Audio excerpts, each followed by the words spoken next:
What is a command economy? Let's talk about it on Kyle Talks Money. A command economy is a key aspect of a political system in which the central government authority dictates the levels of production that are permissible and the prices that may be charged for goods and services. Most industries are publicly owned. The main alternative to a command economy is a free market system in which demand dictates production and prices. The command economy is a component of a communist political system, while a free market system exists in capitalist societies. Cuba, North Korea, and the former Soviet Union all have command economies. China maintained a command economy until 1978, when it began to transition to a mixed economy that blends communist and capitalist elements. Its current system has been described as a socialist market economy. The command economy, also known as planned economy, requires that a nation's central government own and control the means of production. Private ownership of land and capital is non-existent or severely limited.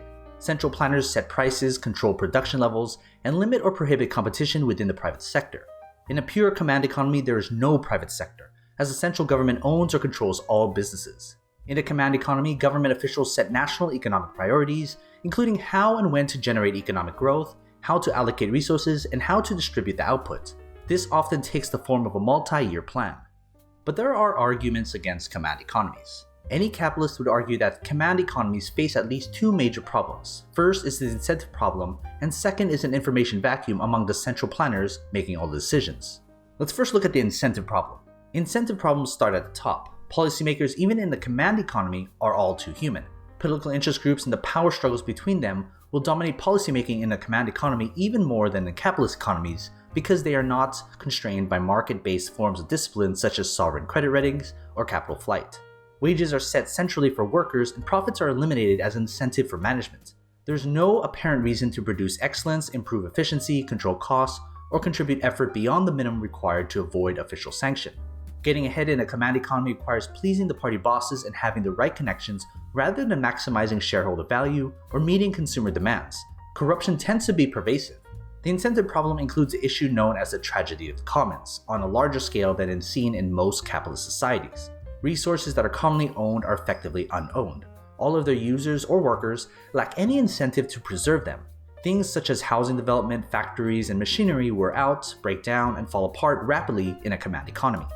Then there's the information vacuum. The problem of economic calculation in a command economy was first described by Austrian economists Ludwig von Mises and Friedrich Hayek. Central planners must somehow calculate how much of every product and service should be produced and delivered. In a free market system, this is determined in a decentralized manner through the interaction of supply and demand. Consumers shape demand by the products and services they buy or don't buy. Producers respond by creating more of a product and services that consumers demand. Moreover, all of these factors are quantifiable. At every step of the supply chain, someone is keeping count of the number of avocados, pairs of blue jeans, and lug wrenches that are in demand out there. In a command economy, central planners should, at least initially, have a grasp on the basic life or death needs of the population in terms of food, clothing, and shelter. But without the forces of supply and demand to guide them, they have no rational method to align the production and distribution of goods with consumer wants and preferences. Over time, the incentive and economic calculation problem of a command economy mean that resources and capital goods are wasted and the society is impoverished. But there are those in favor of command economies. Proponents of command economies argue that they allocate resources to maximum social welfare, unlike in free market economies where the goal is secondary to maximize private profit. Command economies may have better control of employment levels than free market economies. They can create jobs to put people to work when necessary, even in the absence of a legitimate need. Lastly, command economies are seen as better able to take decisive, coordinated action in the face of a national emergency or crisis such as a war or natural disaster. Although even market-based societies may curtail property rights and greatly expand the emergency powers of their central governments during such events, at least temporarily. So what are the characteristics of the command economy? Command economies are controlled from the top by government planners. In general, this includes 1. Public ownership of major industries, 2. Government control of production levels and distribution quotas, and 3. Government controls of prices and salaries. Monopolies are common in command economies as they are considered necessary to meet the goals of the national economy.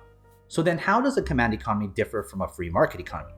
In a free market economy, private enterprises determine their levels of production in response to the law of supply and demand. In a command economy, the decision is dictated by the government. Few free market economies today operate entirely on the principle of laissez-faire. A government may use public policies and regulations to encourage the production of a product such as fuel-efficient cars. And some command economies have loosened their control. China's economic boom did not begin until it created its own blend of socialist ideology and capitalist enterprise. And then how do central plans work in a command economy?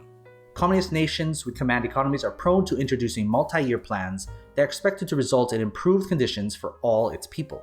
China has had no fewer than 14 5-year plans, with the current one ending in 2025. Central plans generally set goals for each industry and establish strategies for every sector. Industries are required to participate in government objectives such as reducing carbon emissions or revitalizing rural economies. So do you think a command economy will work best in the US today? Comment your thoughts below. And as always, take care of your money.